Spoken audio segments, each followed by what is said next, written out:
Hello, and welcome to the first year of WWE's ECW, the show where we take a look back at the first 52 episodes of WWE's re-envisioning of Extreme Championship Wrestling.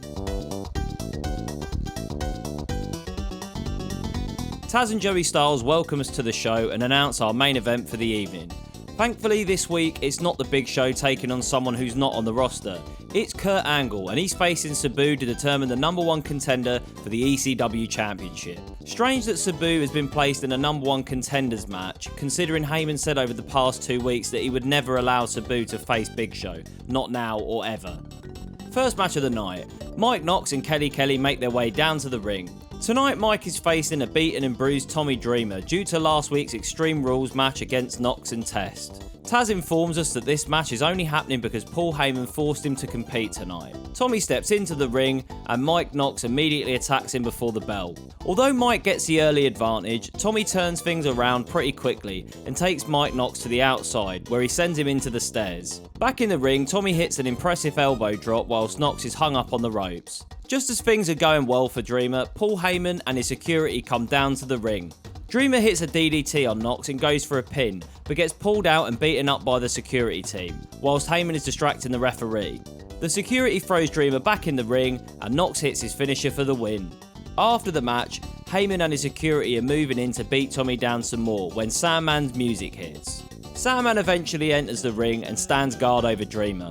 Heyman gets on the mic and says he knows he's upset about Tommy. He is too. He was a disciple of mine. I love Tommy Dreamer like he were my own son. He was going to order a rematch from last week, but he can't in good conscience put Dreamer in a match tonight. Taz points out that Heyman already did. He then announces that Sandman will be taking on Mike Knox and Test in a 2-on-1 handicap match. Heyman says, don't worry though, because it won't be under Extreme Rules, so the Singapore cane won't be legal. The bell rings and Knox and Sandman are squaring off against each other, when on the outside Test is about to enter the ring, but kicks Dreamer in the head instead. It's then a 2-on-1 beatdown for the Sandman. Test goes for an elbow drop, but Sandman rolls out of the way. He then grabs the cane and hits Knox and Test, making them both retreat to the outside. Sandman loses the match via DQ. We get a brief promo from Sabu saying that he's been asking for a title shot against the Big Show for a while now. After he beats Kurt Angle later tonight, he's finally going to get what he wants.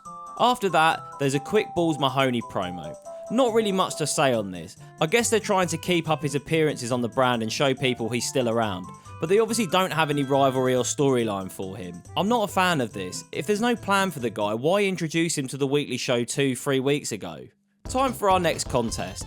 The thumping vampire techno beats echo around the arena.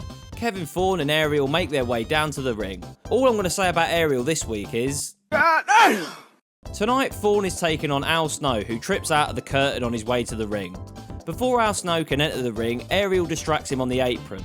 Al is having a good look at her knockers, presumably. Kevin Thorn tries to take out Snow, but he sees it coming and counters. The referee calls for the start of the match. Al is in control for a little while, before Kevin Thorn quickly turns things around. Later, Kevin Thorn hits that awesome move that he did a couple of weeks ago from the top rope. Eventually, he hits the Razor's Edge and gets the victory. After the match, Ariel goes to roll backwards but looks like an absolute muppet when she does it. They then both get frisky with each other in the ring. Okay, let's say some quick thoughts about these two. I like Kevin Thorn. I think in the ring he's been pretty solid from what I've seen so far, and he's got some cool moves to boot.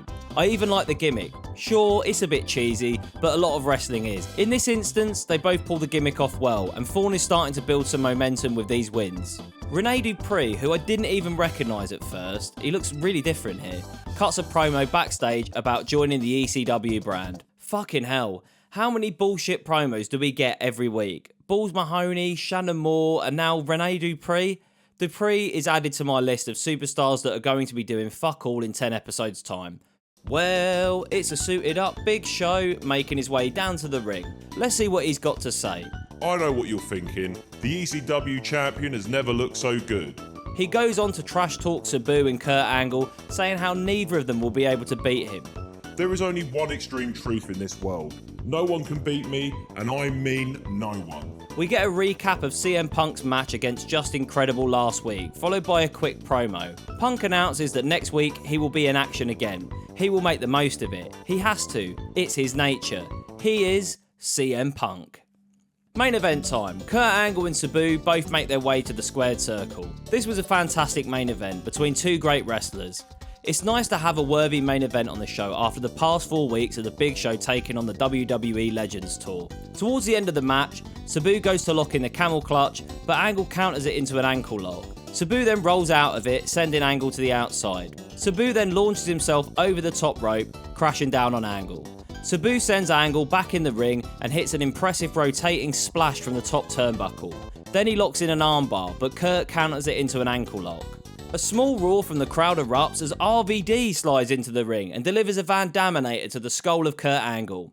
RVD makes it seem as though he's come down to help Sabu, but that quickly changes when he hits him with a chair shot to the face. The lad is back. Boy, is it good to see Rob Van Dam back in an ECW ring, and back in the title picture as well. Lay off the 420 this time, Rob, and try not to get suspended again. Smoke weed every day. That was another decent episode of ECW. 2 weeks in a row now, we've had good episodes, which was much needed because for a while there I was thinking that it was going to be a struggle to do this show going forward. I'm going to give this episode of ECW 3.5 out of 5 stars. Thanks again for watching, and I'll see you in the next one.